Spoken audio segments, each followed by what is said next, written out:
క్రీస్తునందు ప్రేమైన సోదరి సహోదరులకు యేసుక్రీస్తు నామములో శుభములు. దేవుని యొక్క నూతనమైన కృప మీకు కలుగునుగాక.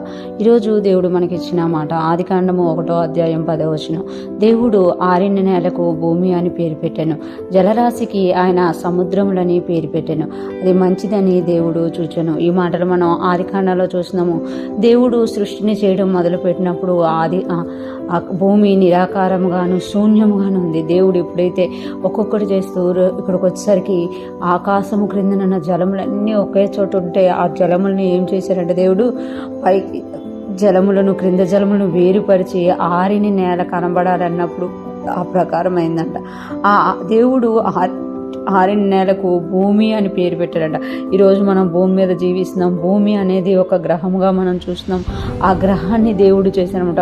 అంతకుముందు అది నీళ్లతో నింపబడి ఉంటే ఆ నీళ్లను వేరుపరిచి ఆరిన నేల అవ్వాలి అని చెప్పి ఆ ఆరిన నేలకి దేవుడు భూమి అని పేరు పెట్టాను. జలరాశికి ఆయన సముద్రములని పేరు పెట్టాను.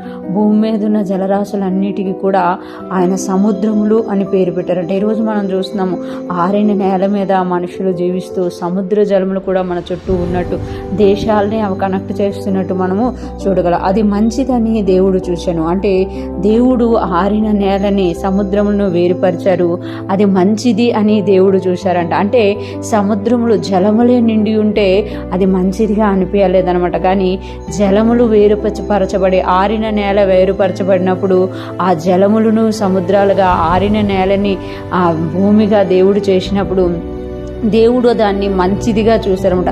అంటే కొన్ని కలిసి ఉండడం వల్ల మంచిదిగా అనిపిస్తాయి, కొన్ని వేరుగా ఉండడం వల్ల మంచిదిగా అనిపిస్తుంది.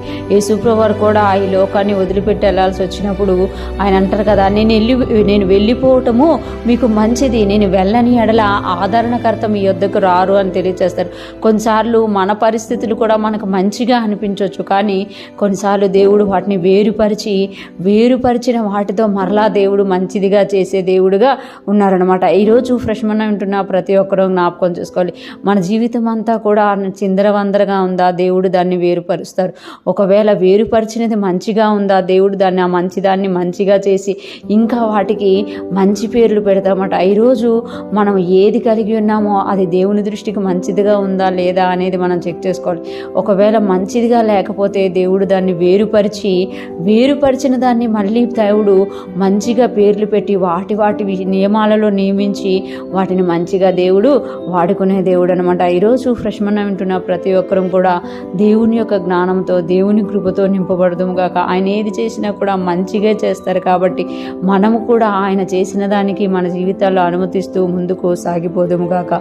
దేవుని కృప మనందరికీ తోడై ఉండి నడిపించును గాక. ఆమేన్.